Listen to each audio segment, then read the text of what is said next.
Hi, my name is Jim, and this is Gardening Through the Seasons Inside and Outdoors. And today I'm going to show you how I like to start peppers to get going with a big crop. I'm going to also be giving you updates and talking about what kinds of things we need to do with the peppers through the growing season all the way up to harvest, so you can see what the results are of what I've been doing. All right, so what we need to start with is a planting container. I love these little foam containers. I actually got this from Park Seed.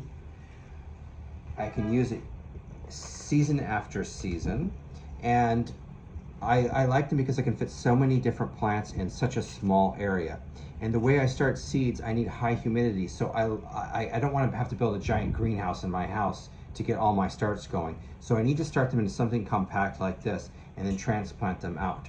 So what I do is I just take some good peat moss based potting soil, I mix in some fertilizer, houseplant strength, fertilizer water, and just ignore the horns. We've got a train track outside of our house. Anyway, so we just press the soil in, and don't worry, I'm not going to do all of these. And do stick around, please, for the end, because I'm going to give you the biggest hint, biggest tip that I've learned over the years that is not often shared, but is very important and very helpful in growing peppers towards the end. So again, I'm not going to fill all these in front of you, but we'll just fill these nice and tight like that. A little bit more here. Okay, so obviously it should be moist. One of the big tips, folks, and that you will not find advertised or disseminated, whatever, is peppers, from my experience, germinate way better with light and not buried in the soil. So I literally just put mine on top of the soil, okay?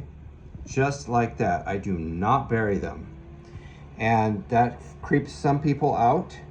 But the secret with that is, then you need to make sure it's in contact with the soil. You need to make sure that it is inside of a chamber that has high humidity, like this. Again, I got this from Park Seed, but that has high humidity. If it does not have high humidity, the seed will think that it's not moist and it's not the appropriate time to start growing. But when you put it in contact with very moist soil, but not soggy, dripping wet like that, inside of a very humid environment like that, with a grow light or some kind of light source, not gonna put this in a bright, hot, sunny window or it'll cook it, but really bright light, like an LED shop light or something, in a week or two, they typically germinate very well. And just to show you that I do know what I'm talking about, here's an example. You can see the roots are starting to grow off the bottom. Here's an example a few weeks ago that I planted. And they do have different germination rates. So notice some of these are just starting to sprout. Some are bigger. These ones that are bigger are actually kind of getting icky because I should have taken them out and planted them before this. As soon as the true leaf, so the first two leaves that come out of the seedling are called seedling leaves. And then the true leaf, as soon as this true leaf starts developing, you're gonna want to gently use something like a bamboo stick or a pencil or something and gently work and push it out, and then put it into a larger container, say a 3-4 inch container, or maybe a solo cup, disposable cup or something, and continue to grow them inside in bright light until you transplant them out. When you do transplant them out, use a cloche or something over them to help them adjust to growing in the outside environment. Another quick tip I find, and I don't know, maybe this works for everybody else, it doesn't work for me.